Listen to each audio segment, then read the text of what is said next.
Hi, before you watch this video, I have a very quick announcement to make. For those of you who don't know, Mike Rinder needs our support.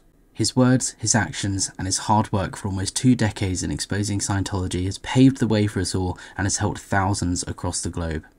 Now, Mike needs our help, so when you finish watching this, please check out the link in the description and watch my short update about Mike Rinder and the help he needs and how you as a viewer can help him.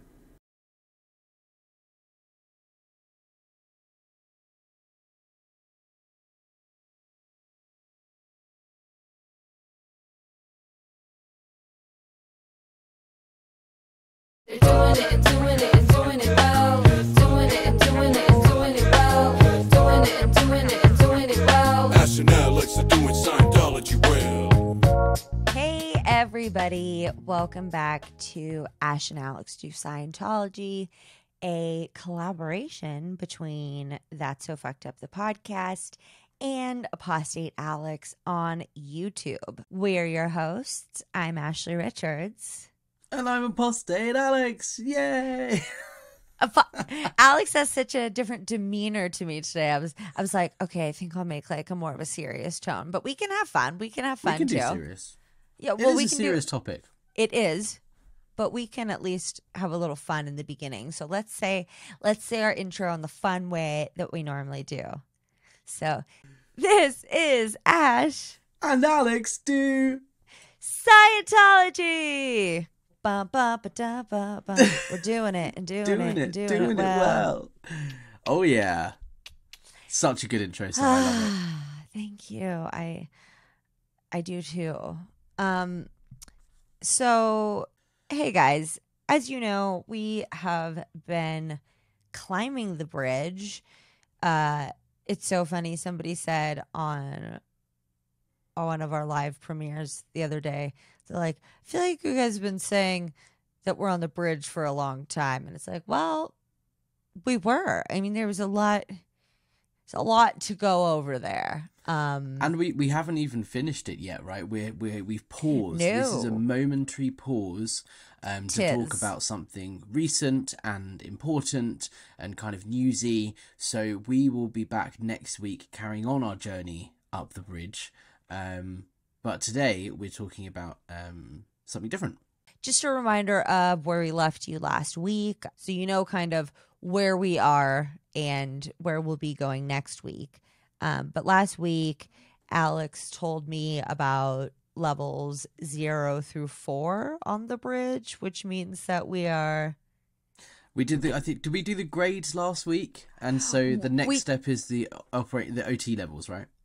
Yeah, okay, because we did how the auditing process works, going clear. Yes. I think the grades. Yeah, we did the great. We did the bulk of the lower half of the bridge. So next week we will talk about the OT levels, which is where it starts getting really kooky. That's where it gets real fun. And then we have one episode the week after dedicated to OT 8, which is the top level of the bridge. And then we've done the bridge. Well, we've done OT8. half of it, but yeah. Oh my Buddha / Jesus / Ron / Hubbard / source / sauce. Sauce, not sauce. Yeah. I like sauce better. No, you know what? Fuck that. He doesn't get a cool nickname like that. No. So make sure to go back to last week. Definitely stay tuned very excitedly on the edge of your seat for next week when we start to like really get on the bridge. But this week we have something a little bit more important to talk about. If you're watching on YouTube, I decided to wear a tank top because I was like, maybe it's more appropriate in this episode to wear a sweatshirt or something more modest. And Alex was like, why don't you be a feminist? And I was like, yeah, you know what? I'm a slut and I dig it. Okay, let's take it back, you guys. I am a slut and I've been sexually assaulted, and those two things do not fucking equate. They don't go hand in hand. Getting sexually assaulted wasn't my fault. And if anybody else has gone through that, it wasn't your fucking fault either. And, you know, we were talking about the fact that slut shaming and victim blaming go hand in hand, because essentially what were you wearing kind of covers the gambit. And in Scientology, the question is, well, how do they word it? What did you do to put it in? To pull it in. So what did you do to deserve this and make this happen to you? Right? Yeah, and you were saying, you know, I'll wear a sweater or whatever, and I was like, no, actually, this is the perfect video to wear the most revealing top or whatever that you want to wear, because like that's the point we're trying to make here, is that it's not your fault, right? You didn't put it in. It's not what you're wearing. Like, that's the whole point. So actually, I think this episode, we were talking about maybe doing it naked as well, but I don't think that stuck. Yeah. We thought YouTube might not be a fan. They might not like Also, you know, we don't Nobody wanna needs to offend- see me We don't want to naked anyway. offend Yeah. anybody. Yeah, nobody needs to see Alex or I naked. Except for ourselves and our partners, and you know what? Anybody who we want to see us naked, but we're choosing today because of our choice and of our right to choose Because it's our to not be consent. naked. Exactly. But I did bring some cleave out because I was like, you know what? Fuck you. I could walk down the street naked, and that doesn't mean that I'm asking for or deserve fucking anything. Anyways, if you're like, what is this episode about, you guys? Well, come on, it's in the title, so like, you know. But as you may know, hopefully you watched, Alex and I did a live last week when the verdict came through that Masterfuck, you know what? I don't like Fuckerson. Yeah, I don't want like Master in his name. We got the guilty verdict. He's going to be spending a very long time in prison. We're very excited. So it was pretty late, but Alex and I did do a quick Q&A. So if you haven't watched that yet, go over and watch that. That was awesome. I mean, what a victorious day. It's a sad story, but the bravery of those women and the verdict is something huge to celebrate. But this is Ash and Alex Do Scientology. And the reason that we do it is because Alex was the former director of book sales at the Church of Scientology. Did I nail that? Yeah, I was one of the, I think of all time, one of the London's top salespeople, effectively. I was director of book sales. I was looking after all the sales in London and in Malta. Yeah. My friend lives in Malta. Shout out Megan. Two people asked me recently if I have ADD.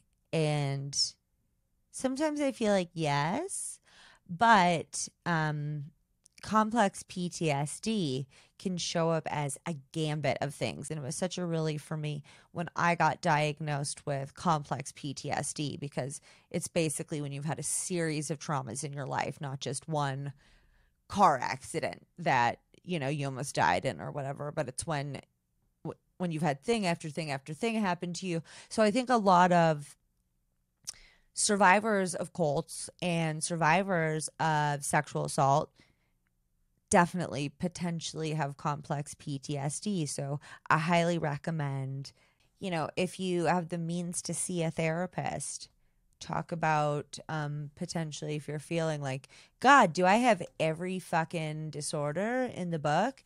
You might just have complex PTSD, which was a relief for me because I was like, okay, it's just one thing. Cool. I think I can deal with that. Anywho, that's my soapbox for the episode. And, you know, now I think we'll hand it over to Alex because, like I said, he is the dude who knows the details. Sure. So firstly, I don't claim to be an expert in this trial. I wasn't there. Obviously, it happened in Los Angeles. I live in London. I am relying solely on what other people have said about the court case, right?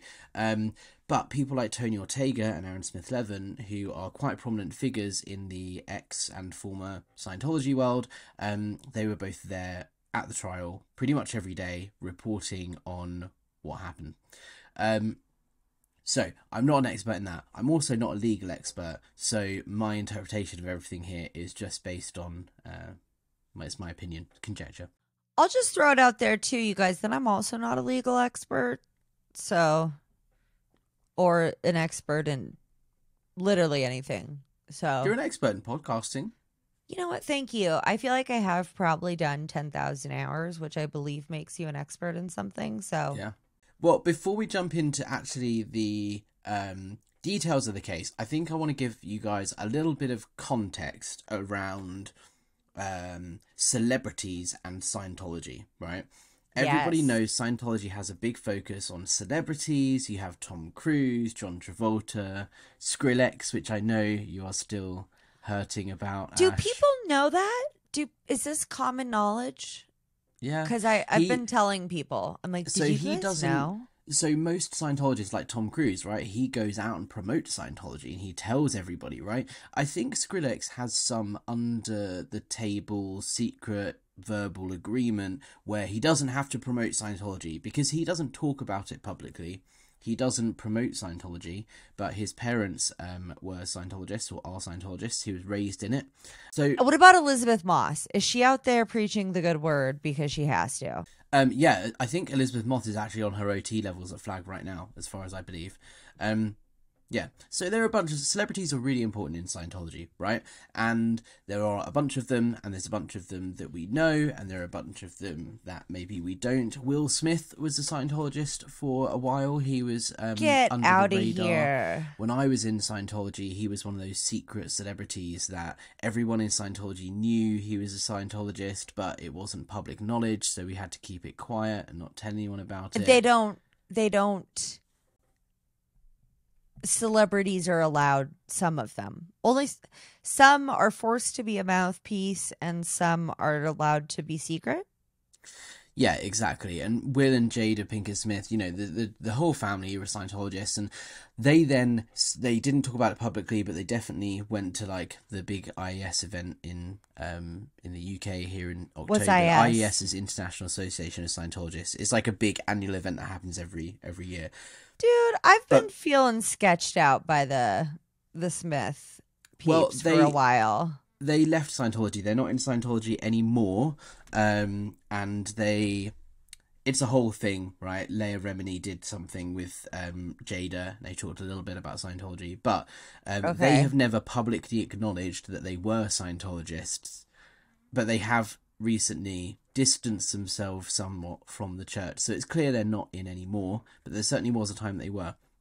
Anyway, the point is, Scientology encouraged celebrities and people who know celebrities to come and get servicing, right? There's actually something called a celebrity center, which is a particular type of church, organization, that services just celebrities.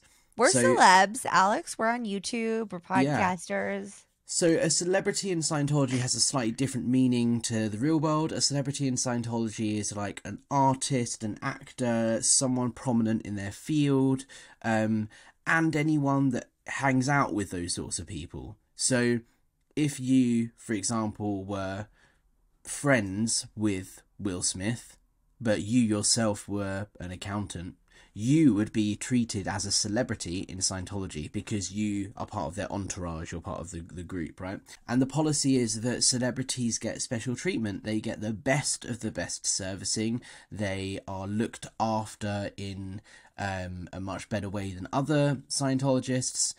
For example, Tom Cruise, we all know and are very aware that he's a Scientologist. His house and all of the people, like his staff that work for him, are predominantly Scientology Sea Org members, people who have signed a 1 billion-year contract to work for the church. they are posted to, for example, be Tom Cruise's maid or be the chef for Tom Cruise in his personal chef in his house, because Tom So Cruise is his such whole a crew is Scientology. Like he's Pretty much. only surrounded by Scientologists. yeah, exactly. And if there are people who aren't Scientologists, they were hired and are run by Scientologists. Like Scientology, basically give him all the staff that he needs. And this is just an example of how this is wild, because the Church of Scientology are tax exempt in the US. So this means as a US taxpayer, you are subsidizing, these people. You're subsidizing Tom Cruise's personal maid, Tom Cruise's chef, and so on. Security. I don't think security is Scientologist, but the whole point is Scientology go above and beyond to keep Tom Cruise happy, because he's a celebrity, he's got influence, he's got power, he's got money. So they will do everything they possibly can to roll out the red carpet for him and for celebrities and keep them happy. I'm not saying that he has his gift because of Scientology. But he's on Mission Impossible number 62. And he's still doing all of his own stunts. And he is 60. I just gotta say, that is wild. Let's go for a commercial break, and when we get back, we're gonna get into the meat and potatoes of the story. Okay. Hi, guys. Welcome We're back. back. Welcome. Hello. So, Danny Masterson is a celebrity. He was an actor on That's 70s. Is that so 70s show? Is that what it's called, right? Or That 70s show? That 70s show. I always think in my head That's so 70s show, but I think that's just because it's That's So Fucked Up. And it's not That's Fucked Up. It's not. Hey, Anyway. you know what? We have no fucking associations with Danny Masterson at all. Okay. No. So, yeah. I never really watched it, but No. yeah, that's what he was most famous for. I don't know Yeah. what he was in after that, honestly. I don't actually think he has been in anything since. But these instances, these things that happened that were that the case was all about, happened in the early 2000s. And the reason I gave so much context just then about celebrities and their importance and their treatment in Scientology is because it provides really important context for Scientology's role in this whole case. Because Danny Masterson, at the height of his fame in the early noughties, is going to be treated like the red carpet is going to be rolled out What's for the him. early noughties? Like 2000, 2001, 2002, 2003. That's what it's called? Is that a British thing? I think that must be a British saying. You have like in the 20s and the 30s, the 70s, Yeah. the 80s, the 2000s that we call the noughties. This is when these cases were happening. So the context is that Danny Masterson was having the red carpet rolled out for him by Scientology. He was what's called Upstat, right? Now, in Scientology, there's a real focus on statistics. If you work for the church, if you're a Sea Org member or whatever, your performance is judged by your statistics. So my stat was the number of books sold to Raw Public being, non-Scientologists. And basically you plot it on Everything a graph. has a fucking term. I know. Raw public. Why? Because we're just 'Cause you're raw- disgusting. It's because you're raw meat. Stop it. Are you kidding? No. Go make that raw meat cry. And But this is another this didn't tangent. seem weird to you at the time, right? I'm not putting you down. Like it seemed And normal. yeah, well, it's raw public because they're like raw meat because it's like they're raw. They haven't been introduced to Scientology, right? They're like a raw. Is it like they're a raw nerve walking around, kind of? No, it's not like not a Like- belief or whatever. We just refer to No. them as raw public. Raw And meat. there's always people giving out leaflets and trying to get you to come into the church to like look at the public information center or do a stress test or whatever. And the statistic of how many people have walked into the church that week is called bodies in the shop. Or BOS? BIS, biz, Bodies. Oh, biz. yeah, I don't. It is called biz. It is Biz, It is yeah. acronymized. Yeah. Is that a word? Acronymized. I If don't not, know. I just made it up and I'm into it. But yeah, so my stat was NBS Raw, which is number of books sold to Raw Public. Another stat that was important was Biz, Bodies in the Shop. But anyway, that's the whole tangent. The whole point is that you have a statistic, you have a graph that you plot every week, and there's a whole formula based on what the graph is doing, whether it's going up or it's going down or whatever.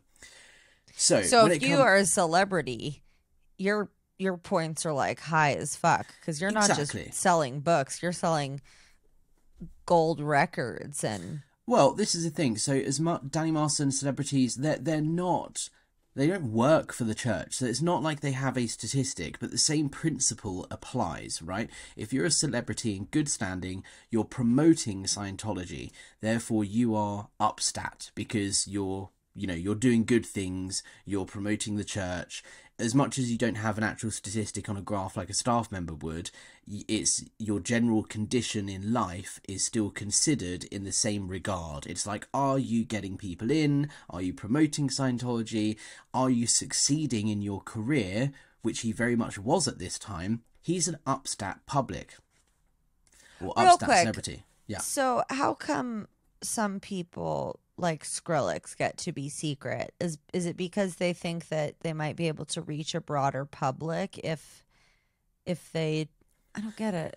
I personally don't know why he doesn't talk about it publicly and hasn't really addressed it. It could be because, I don't know, they're aware that there might have, the PR people might be involved and say it's not going to help your public image or whatever. Tom Cruise, if you notice, doesn't really talk about Scientology anymore. There was a period of time when he did, and every interview he did was talking about it and promoting it, and there was a whole debacle with his press team. He sacked his PR person because his PR person said, it's not doing you any favours to talk about Scientology. You need to focus on talking about the films you're in and the acting you do. So he sacked the PR person and actually hired his sister, who is a Scientologist, who has no PR experience at all at the time.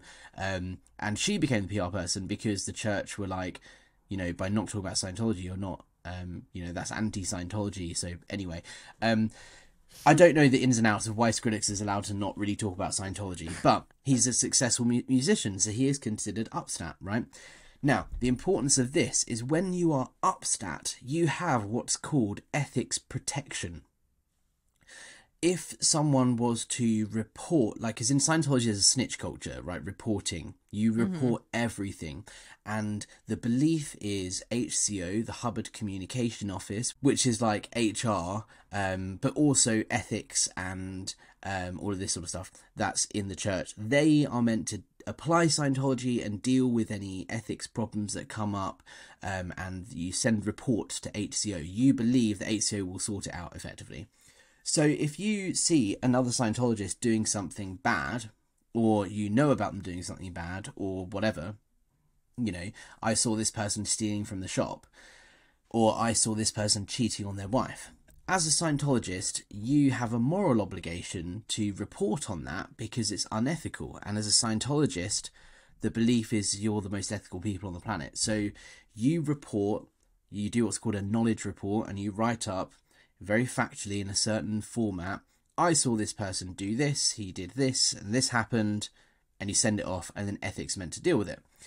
There's also a little bit of a threat there, because if you don't report on your peers and someone else reports on it and it's found out that you were there, you witnessed it, or you knew about it and you didn't write a report on it, then you get in ethics trouble too. So you have to report everything, and you do because you think that's the right thing to do, because by reporting it, that means someone can get involved and apply ethics and sort the situation out and make You're sure helping that person. you're helping by that tattling person. on them. Yeah, obviously you're not, but that's what you think is the case. Right. So, if you were to write a report on someone who is Upstat, the policy is that report gets filed with a yawn, right? It's literally... I knew. Did you see me? Did you did. see me? I'm I impressed. knew it was a yawn report. I listened to you. Filed with a yawn, yeah. So the report, the ethics officer gets the report and he looks at it and just kind of dismisses it, puts it in the folder, doesn't take any action, because the person's Upstat, they have ethics protection, which basically means you can get away with anything as long as you are bringing people into Scientology, you're making money, you're doing well in your career. If you are Upstat, you can get away with murder, basically. So this is all the context of what happened with the Danny Masterson case. In this period of time when Danny Masterson was an Upstat Scientologist, this lawsuit deals with 3 people, Jane Does. They wanted to remain anonymous. I think most of them have now spoken out publicly, but for the purpose of this, I'm going to refer to them as Jane Does. They are 3 of many victims of Danny Masterson, and they all claimed basically forcible rape. They claimed that he drugged and raped these women over a period of time, and a large number of other women. There are at least, I believe, 7 victims that we know about, but only 3 of them were in this court case because of various issues to do with statute of limitations and so on. Because this was so long ago, which is the early noughties, so we're talking like 20 years ago, there's a weird thing with California law. Again, not a legal expert, but my understanding is that enough time has passed that you can't convict someone of this crime, of a crime like this, unless it's forcible or violent in nature. And so part of it was they had to prove not only that these people were raped, but there was force involved. And I think rape in itself is forcible just by definition. But in California law, there is a distinct difference between like a violent and a forcible Okay, thing. so forcible is sort of synonymous with violent. Like that's my understanding of it. Yeah. So there was an issue with it having to be forcible. Look, you can only tell on people later if like it was really bad. If you just like kind of got raped and like it wasn't that bad, and they didn't also like it's all bad. Put a gun to your head and beat you, like you get 3 years to tell the truth and then it's done. Oh my God, I'm sorry. I have to say this. Okay, I just remembered. It was 3 years. Evan Rachel Wood, after her debacle with Marilyn Manson, which you guys need to watch Phoenix Rising on HBO. It's very fucking traumatizing. Like literally, if you're going to watch it, be careful, especially if you're a victim of sexual assault or domestic violence. Like it really fucked me up. But she went to court and in California got it raised from 3 years to 10 years because she said that most victims can't even comprehend within a few years what they went through. For a lot of people, it takes them a long time to realize what happened, and then it takes them a long time to like process that and be ready to go talk about it. So I do want to say that I am pretty certain that it's 10 years because of Evan Rachel Wood's bravery and moving forward. And Marilyn Manson is one of the worst people ever. Do not listen to his music. He can go fuck himself and rot in hell. He is a rapist. He's an abuser. He's a terrible person. Yay, Evan Rachel Wood. Yay, Jane Does. Yay for anybody coming up against these powerful men who have a lot of money and power behind them, where the stakes are high and your odds of winning are low. So these things, the passing of this law and the, Danny Masterson getting prosecuted are amazing wins. And you guys, we are going to take a quick commercial break, and when we get back, we will talk more about the case. Okay, hi, we're back. Hey, welcome back. Hey. So, I believe the statute of limitations had passed for these cases. However, if they could prove they were forcible, then they could try them in court. Because of this, I think it's the statute of limitations, but there's some weird thing going on in California where he had to be convicted of at least 2 counts in order for him to do time. Now, each count was, the punishment is a minimum of 15 years in prison. maximum of life. So he was found guilty of 2 out of the 3 counts of forcible rape, and so he is going to be spending the rest of his life in prison. At least 60 years. Well, at least 30 years.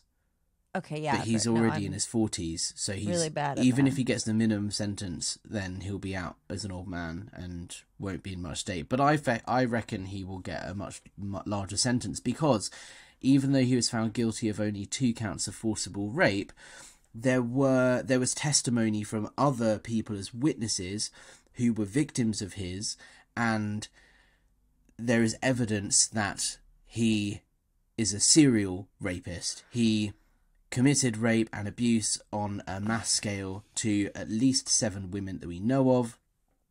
And also the 3 Jane Does that spoke up and shared their stories. It's not just one-off instances with these people. It happened multiple times. Of the Jane Does, at least one of them was in a relationship with Danny Masterson at the time. Now, Scientology weren't on trial in this case. However, Scientology evidence was allowed because it speaks to the state of mind of the Jane Does. This was a retrial. They unsuccessfully tried this case previously, and it was a hung jury because they have to have, a consensus that he's proven guilty beyond reasonable doubt. So it was hung jury, so it was a mistrial. And this was the retrial, and now he's been found guilty of 2 counts. And in the first trial, Judge Olmedo ruled that you couldn't talk about Scientology, it's not relevant, this is about what he did, etc. Whereas this time around for the retrial, Judge Olmedo said, yes, Scientology evidence is allowed because it was made clear to her that it does play quite a key role in the state of mind of the Jane Does and so on. So people like Claire Headley, who is a former Scientologist, she's got a YouTube channel, Blown for Good, she's awesome. She was actually admitted into the court as an expert witness on the specific Scientology policy and its application. She's only the 2nd person in US history to be entered into a court as an expert witness. So she did an amazing job. For Scientology. Well, she works against Scientology, but she's an expert on Scientology because she was in for so long and she was so high up. She was a very 3rd person in charge, like very, very top person. So did she she knows work Scientology. Did she work with Ron or Miscavige? She was like Dave Miscavige. So Dave Miscavige is at the top. Yeah. There was one person, and then it was her. Oh, wow. She knows Scientology very, very well. She speaks out against Scientology. She had a horrible experience, and she's, an anti-Scientologist, an ex-Scientologist, but she knows it. So she was admitted as an expert witness to talk about Scientology ethics and policy, how it's applied, and so on. And my personal opinion is this made a huge difference in swinging the jury to really understand the impact and influence Scientology has on these cases, right? So one of the instances of rape, one of the Jane Does didn't report it to the police initially. Did she report it to Scientology? Yes. In Scientology, it is policy to not sue or go to the police or anything about another Scientologist. In the ethics book, which is the basic policies of how to apply ethics and so on in Scientology, it is listed as what's called a high crime. It's one of the worst things you can do in Scientology. You are declared a suppressive person, you are expelled from the church. So, you are not allowed to report things to the police, you're not allowed to report things to the authorities, but you do report everything to Scientology. Now, this is key, because when the Jane Does, this happened to them, they reported it to the Scientology ethics people. They're meant to handle it, but Danny Masterson at the time was an Upstat celebrity, he has ethics protection, so they just go, okay, well, whatever. The one that's even worse, for me, I think this is atrocious. One of the Jane Does spoke to being his girlfriend at the time, and when she reported it to the ethics people in the Church of Scientology, they said, well, you're his girlfriend, so he can't rape you. Yeah. You can't be raped if you're in a relationship with them. Marital rape is still legal in some states. And here, Alex, That's essentially, insane. if you're married, that's the consent for every time from there on out.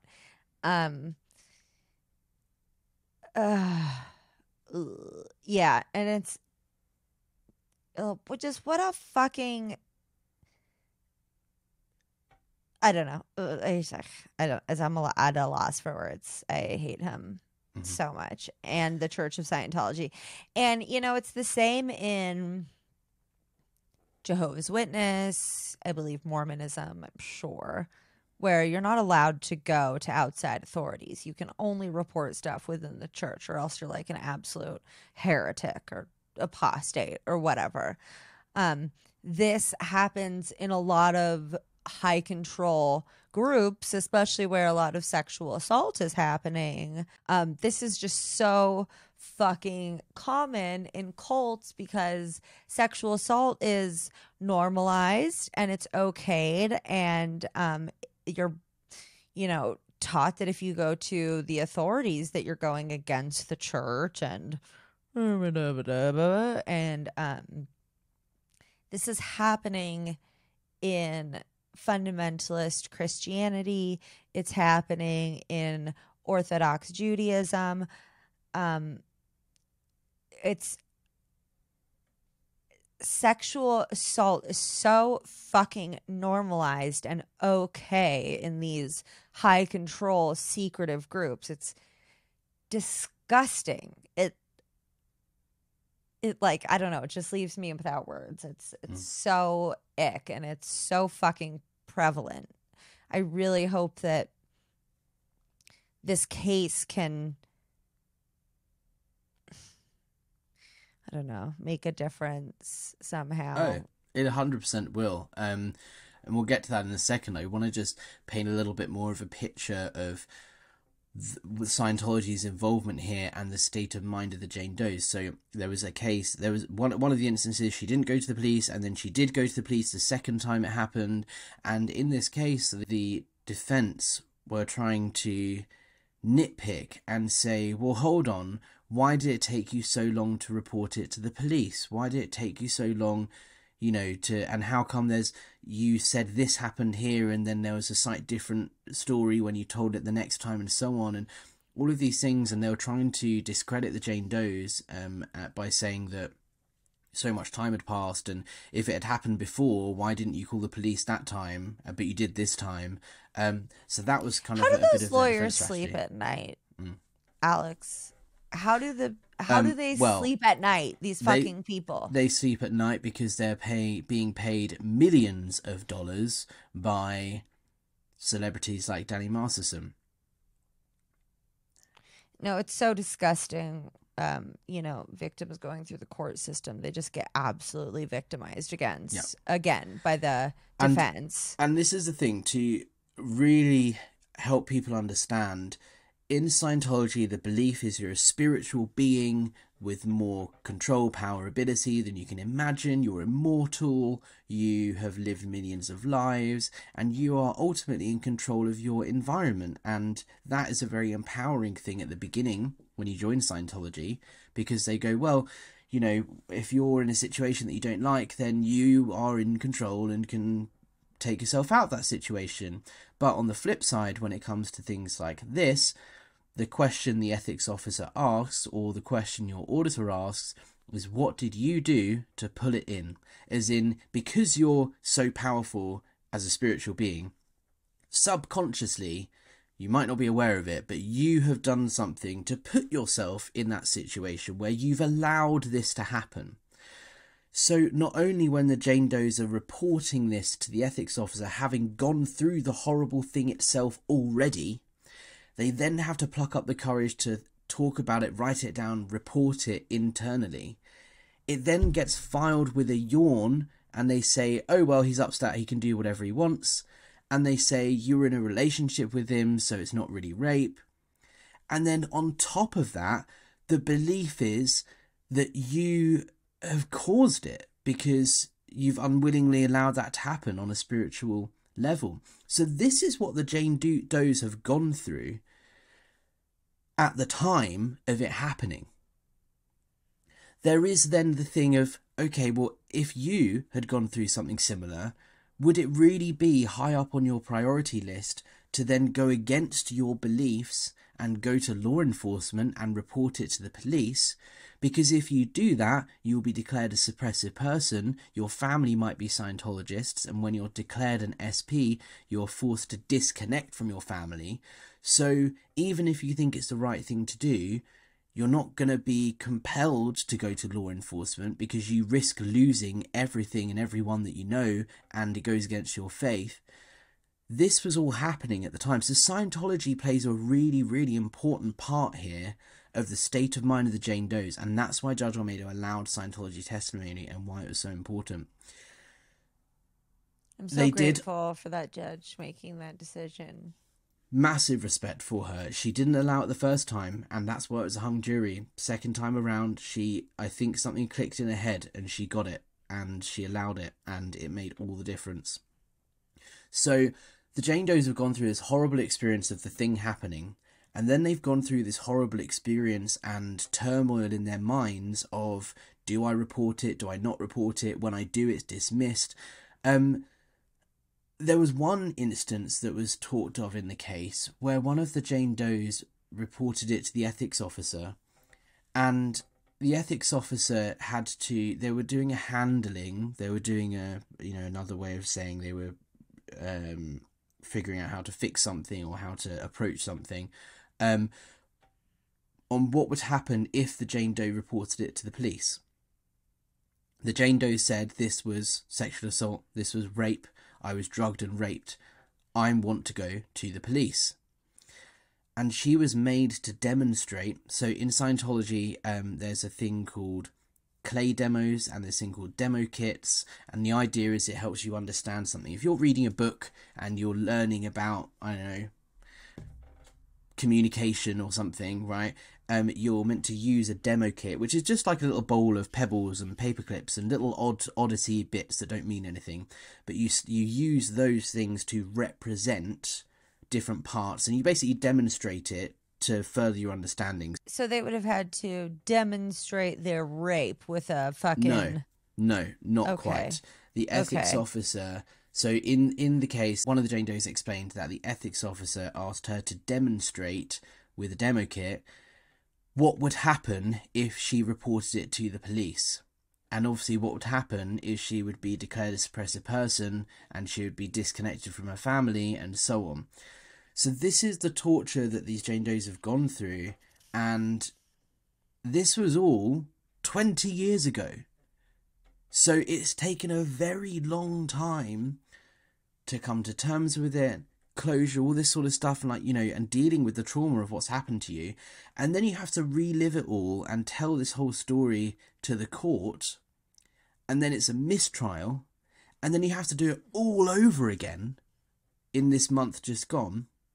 These Jane Does are so courageous and so inspiring, because I can only imagine, by explaining like I just did, the trauma and the hurt and the pain and everything that they've gone through on this journey, the fact that they've stuck through with it and continued fighting the fight, and they've stood up against Danny Masterson regardless of whether he was found guilty or innocent. Like, they are truly inspiring and really, really courageous, amazing women. Then Danny Masterson was found guilty, which is obviously fantastic, and that day that happened, we rejoiced. It was a great day for any victims of sexual assault and rape and so on, because it's a great example of women standing up and fighting the fight and telling the truth, and then getting justice, right? Can I throw something in? Yeah. I just want to... Wow, okay. Like, never gotten emotional on an episode, but I just want to say, before they went through all of that, like the girlfriend probably questioned for so long if that was rape because it was her boyfriend. And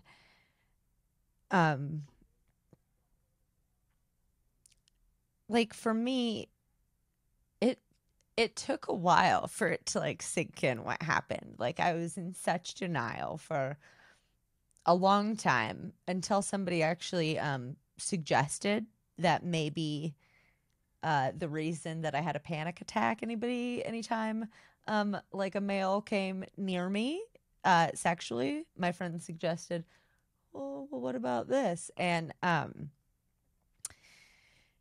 it just took me a really long time to realize what happened. And then there was a lot of questioning of whether that's what it was because, you know, was it my fault because of X, Y, and Z? And, you know, obviously, Alex's knowledge on the case and everything is really important here, but I just want to speak from the perspective of somebody who has gone through this and, you know, connect with other people who haven't gone through it on such a big scale. But before they even went to the fucking auditing session and that were told that they were fucking stupid and didn't matter, and then waited, like before they went through everything that you just described, like before and during and possibly even after that, you know, like they're going through their own mental and emotional struggles. And Chris Pedretti was a victim of Survivor. She's amazing. Of the Golden State Killer, Joseph D'Angelo. And she has a really great group on Facebook called Sexual Assault Survivors. It's time to tell your story. So if anybody out there is, you know, needing support, it's a great group on Facebook. It's private to make sure that it stays safe, but I'm a part of it, and I encourage anybody who feels like they need some extra support to join it. So I just wanted to throw that in before we continued. Yeah, absolutely. And I think that's the point I'm trying to get across here, is the amount of shit that these Jane Does have gone through over the last 20 years is unfathomable, right? Yeah. And this is the point I'm trying to get across of how inspiring they are and how in awe I am of their courage and their strength, exactly because of everything that you just said. And this is why I think the case is so important on many levels. One, it's an example of getting justice. It's an example that's it proves it stands as an example to other victims, nothing to do with Scientology, but just other victims of sexual assault, that if you speak out and you report these things, justice can be served and you can get a conviction and you can be heard and supported and so on. So Also, just in itself, it stands as an example of justice being served for someone who's been assaulted. yeah, which is so rare. And also, I just want to say, yes, that can be very powerful. And sometimes justice does work. And also, if you don't want to talk about your experience publicly or, you know, with anybody, I would suggest a therapist, if not a trusted friend or something. But there's definitely not anything wrong either with not talking about your experience if you don't want to. But I think what Alex is saying is absolutely correct, is this is a really big win because this is generally something that unfortunately you don't even fucking hear about this shit that much in court. And then if you do, the result's not great because it's so hard to prove and people don't want to go to the authorities because they get victimized again with the questioning, potentially with the fucking rape kit, then through the justice system, fucking, defense lawyer asking, well, what were you wearing? What did you do to pull it in? Any statement like that. So I think there's just been such a hesitancy for such a long time for people to go and try to get justice for this. So I think this is a really positive thing. And like I said, nothing wrong with staying quiet, but like Alex said, I think this could set a new precedent, hopefully, for victims and survivors getting the fucking attention and justice that they deserve. Yes, 100%. And on that note, think about that, you guys. But go join Chris Pedretti's group on Facebook, Sexual Assault Survivors. It's time to tell your story. And we are going to take another quick commercial break, and we will be back in a minute. Okay, hi. We are back and about to wrap this up with some more Scientology information and their statement on this situation. Yeah, so we were just talking about how important this case is as a beacon of light, and it sets an example for victims of rape and sexual assault. This case also, I believe, is a landmark case in the history of Scientology. I think this is massively understated. I don't think people have realised yet in the public realm the importance of this case and the impact it's going to have on Scientology. Scientology was not on trial here. They were not on the defence. They're not a defendant. They're not prosecuting or anything, right? But Scientology evidence was admitted to the court. Claire Headley spoke to They probably the court. didn't like that. Absolutely not. And the whole No. time they were there, they were playing their dirty tricks like they normally do, right? And trying to get involved. And there's actually one point when in a legal court, you have to share the evidence that you're going to present. You can't just like drop evidence without the other side knowing about it. It's called discovery. Discovery, exactly. So some of the evidence the prosecution had shared with the defence somehow ended up in the hands of the Church of Scientology. There was a No Church way. of Scientology lawyer that was there in the courtroom every single day witnessing. They were playing their dirty tricks with different agents and representatives and private investigators and so on, just having a very visible presence. They were meddling as much as they possibly could. That's What do you they mean do. dirty tricks? Like, Well, this is what they do. They will try anything and everything they can to protect themselves, right? There is someone who was there in the courtroom dressed as a bishop. He's like not a Scientology bishop, just a Christian looking bishop guy, and someone asked him outside of court, why are you here?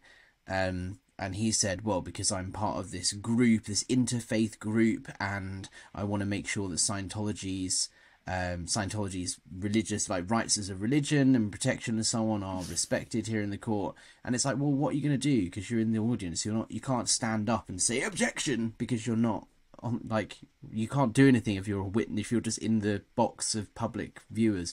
Anyway, I'm sorry, but that's not even like a scary tactic. That's just ridiculous. It's like, okay, listen, you're going to dress up like a fucking bishop and then just go hang out.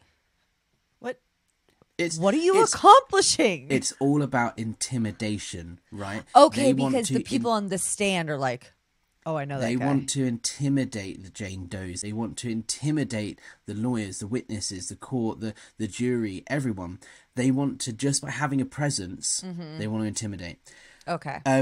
So Scientology were playing their dirty tricks throughout. They weren't on trial. However, people like Claire Headley testified about exactly what Scientology policy is, how it is implemented, and its effects on people. With a guilty verdict, that means this testimony is now considered legal fact, right?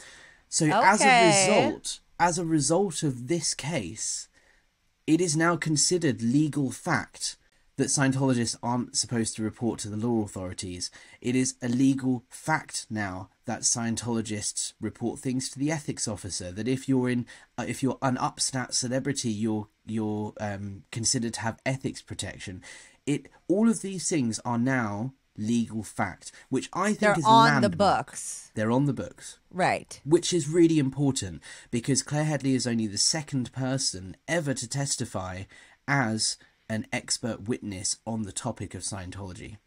So these things present a really good basis for any potential future cases that come up that may happen with the topic of Scientology involved. Well, now people probably feel more, people who've been wronged by Scientology are probably going to now feel more empowered to come forward, whether it be if they went through sexual assault or just emotional and mental abuse. I mean, you can sue the fuck out of people for like mental distress and giving you PTSD and shit. So I didn't know that, and I think you're right. That is super exciting. It does set an amazing precedent for ex-Scientologists or even people who have been fair gamed to finally be able to have some legal basis. Absolutely. You can't stay dark when you're shining a light on shit, right? Can't stay in the dark. Of course. And I think there's also the element of it is now considered legal fact that the Church of Scientology tried to prevent the Jane Does and discourage them from reporting these crimes to the authorities, which paves the way, potentially, for an obstruction of justice case, right? Scientology tried to stop these guys reporting something that happened to the authorities. It is considered fact that happened. The guy has been found guilty. So therefore, what does that mean? Scientology were involved in covering this up. That is considered legal fact now. If a crime happens, I think the rule is kind of that you're supposed to report it to real law enforcement, not Scientology law enforcement. Exactly. So as much as it is completely down to the district attorney and so on whether they want to bring up an obstruction of justice case, they may not do it. But it does at least give the legal precedence and the evidence that Scientology do these things, right?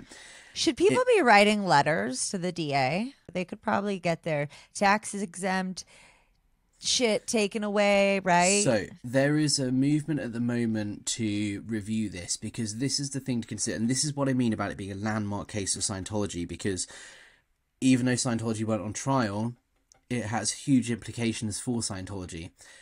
If there is evidence of Scientology being involved in the cover-up of crimes, that is one of many things in the ammunition that can be used to start the process of revoking Scientology's tax exemption in the US, right? If you want to help get that ball rolling, you can look up online. I will put the link in my show notes. I'll send it to you as well so you can put it in the link to yours. Yeah. There's a thing called the House Ways and Means Committee in the US, and they're the people that ultimately have a lot of power in deciding to investigate and to take tax exemption away and that sort of thing.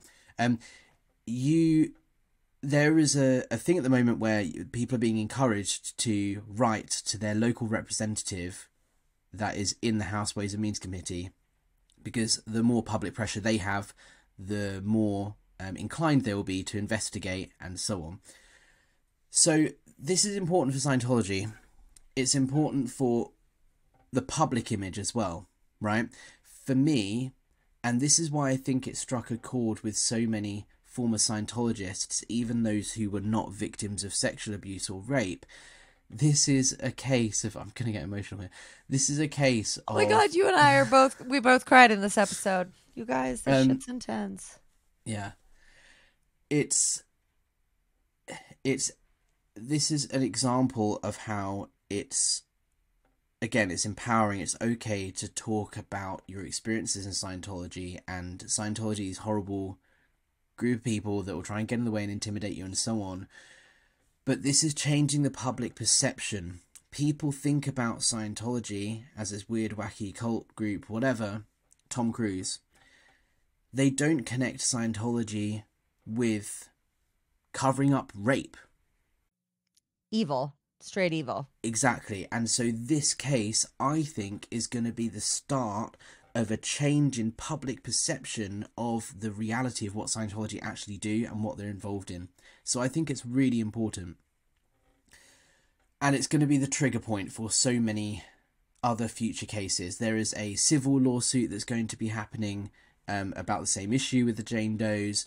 There is now an evidentiary hearing where they are going to look into how on earth Scientology got these documents from the prosecution that they shared with the defense. How did they end up in the hands of Scientology? Why was Scientology there every single day when they weren't on trial? Well, it's because we were protecting our religious freedoms. Which I think is a good point to bring up now, the statement that the Church of Scientology released. Yeah, let's hear this bad boy. After the case, literally the day after, May 31st, the Church of Scientology International released a very short statement. And you've got to remember, they weren't on trial. They weren't technically involved in this, but they are super pissed because their opinion is, as a religion, we're protected by the First Amendment. So therefore, the fact that they allowed Scientology testimony means a judge has ruled on whether our beliefs are right or wrong, which you can't do under the First Amendment. That's effectively their point. They can go fuck themselves, dude. That shit pisses me the fuck off. Oh, we can do that because it's part of our religion. Like, no, you can't beat children and fucking rape people, and you can't do that stuff because it's part of your religious beliefs. Like, no, it's not. Also, go fuck yourselves. I'm going to read you every word on this piece of paper, right? Okay. Church of Scientology International, May 31st, 2023. Church of Scientology Statement. The prosecution's introduction of religion into this trial was an unprecedented violation of the First Amendment and affects the due process rights of every American. The Church was not a party to this case, and religion did not belong in this proceeding, as Supreme Court precedent has maintained for centuries. The district attorney unconsciously centered his prosecution on the defendant's religion and fabrications about the church to introduce prejudice and inflame bigotry. The DA elicited testimony from and descriptions of Scientology beliefs and practices which were uniformly, capital letters, false. No. The court statement of church doctrine was her own invention, capitals dead wrong, and blatantly unconstitutional. Oh, Claire's invention? She made it all up? Well, she's referring here to the court as a her, so actually they're referring to Judge Olmedo, right? Oh, the court statement of church doctrine was her own invention. So the statement that Judge Olmedo made about allowing church testimony. Okay. The church has no policy prohibiting or discouraging members from reporting criminal conduct of anyone, Scientologist or not, to law enforcement. Quite the opposite. Church policy explicitly demands Scientologists abide by all laws of the land. All allegations to the contrary are totally, in capitals, false. There is not a scintilla of evidence supporting the scandalous allegations that the church harassed the accusers. Every single instance of supposed harassment by the church is false and has been debunked. That's the end of the statement. And it is riddled with lies. The fact that they say there's no policy that says the church, you can't report other Scientologists to law enforcement. If you buy the book... Lie. If you buy the book Introduction to Scientology Ethics by L. Ron Hubbard, which is available from the Scientology website, it's available from Amazon, it's available from any Church of Scientology, it's called Introduction to Scientology Ethics, there is a section that lists high crimes. It specifically says a high crime is an, in quotes, reporting or threatening to report Scientology, bringing suit against any Scientology organisation or Scientologist, including not paying bills or failure to refund, blah, blah, blah, blah, blah. It is listed very specifically in the Introduction to Scientology Ethics book that reporting someone or bringing a case against someone who is also a Scientologist is a high crime. Later in that book, it explains what happens when you commit a high crime, and what it means is that you get declared a suppressor person, and if you're a suppressor person, you have to disconnect from everybody that you know and love. So the church putting out a statement saying it's not church policy to do this is a complete lie. Also, I know they say they don't do fair game anymore, but also lie, right? Yeah. So, it's kind of been their jam for like ever that anybody who goes against them, they have a policy called fair game where you destroy this person and their life by any means. You can lie, you can fucking make shit up, but so that's why it's called fair game. They are fair game. You can do fucking anything to try to destroy them, which is actually why I didn't touch Scientology for like 3 years, but I don't know what happened. I was just like, fuck it, YOLO. And then I started talking to Alex, and here we are today. But yeah, these fuckers are goddamn liars. Everything in that fucking shit was fucking bullshit. I hate these dick tits, and I hope that this is the start of their downfall. The Church of Scientology actively supported and protected a convicted celebrity rapist. They got in the way. Serial rapist. They tried to cover it up. They told the Jane Does that it's their fault. What did you do to pull it in? They tried to prevent them from going to the civil authorities, to go to law enforcement. And it is clear as day that this is what Scientology does, not just in LA with celebrities, but all over the world with many, many, many, many parishioners, right? There are, I'm sure, thousands of cases similar to this over the history of Scientology since the 1950s and 60s. Oh, and not to mention the fucking child sex abuse cases. Let's throw those in there. This case sets a precedent. This is a case where evidence is now there. The Scientology get involved, they meddle, they do these things, and despite their harassment fair game tactics, the Jane Does still won, right? This is a landmark case, and the Jane Does and their courage are it is so inspiring and so important and so empowering. I think this case just is, I think the impact of this case will be felt for many, many years. Yeah, I agree. What a heavy episode. I mean, I don't feel like I have anything else to say. I mean, it's all like it's positive, you know, but it's just the only thing that I want to shit. say to round it off is just exactly what I said. You know, if you have gone through anything like this, if you've gone through abuse or assault or anything like that, I kind of want to end with a message of hope and encouragement that you will be heard. It is okay to speak out. Justice can be done. It has been done in this case, and there is nothing but love and support for you.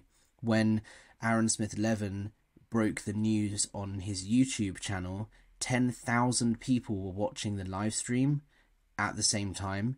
That's 10,000 people standing behind those Jane Does in that courtroom. That's 10,000 people saying, "We have got your back."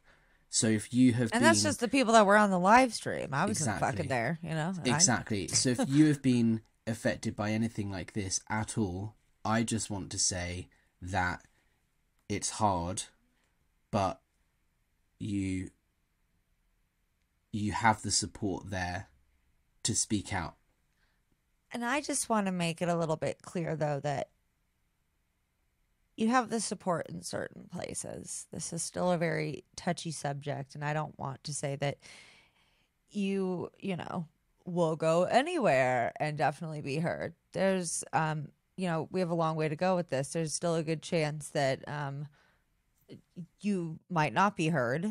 I don't want to like end on a rain your parade on, you know, that kind of note, but if you're wanting to share your story and you're feeling apprehensive about it, the best place to go be heard first is in a support group like the one that I mentioned. We'll link in the show notes, but personally, I would start somewhere there where you can speak with other people who have gone through the same experiences, possibly have gone through experience with law enforcement, and just as somebody who's been through this stuff, I want to make sure that we're not encouraging people to do things that they're potentially not ready to do that could damage them further. So just, you know, you guys know where you're at. And I think like Alex said, this is great because there's definitely a bigger potential to be heard now.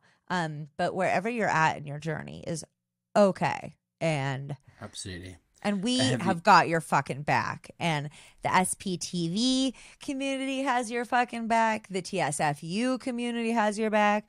Alex has your back. I have your back. Like, fuck yeah. Yay. Group hug. Virtual group hug. A heavy episode, but thank you everyone for tuning in. Next and week support Ash's podcast and listen to it with the link down there. On all the places. If you go to tsfuthepodcast.com, you can find where to listen to us, all of our social media, Patreon, blah, blah, blah. And follow Alex. Oh my God, I fucking nailed it that time. At Apostate Alex on YouTube. Anywhere else they should go follow you? I mean, I do have, YouTube's the main place. I do have other socials, but that's the one. It's your main jam. Yeah. Yeah. And next week we'll be back on the bridge, and that'll be good times. So until then, peace out. Stay safe and peace out and salute. Before you go, this isn't a plug to like, share, subscribe like normal. This is an important message. Thank you for watching. At the beginning of this video, I mentioned a very important update about Mike Rinder. He paved the way for us all in speaking out, and in doing so has helped thousands across the globe. Now he needs our help, and we need to do what we can as a community to support him and raise the funds he needs to cover his very important life-saving treatment. If you haven't already, please watch the video I posted about Mike Rinder. The link is in the description. It's only short, but this is really important and something that we all need to do to help him. Thanks for watching the video, guys, and I'll see you soon. They're doing it and doing it and doing it well.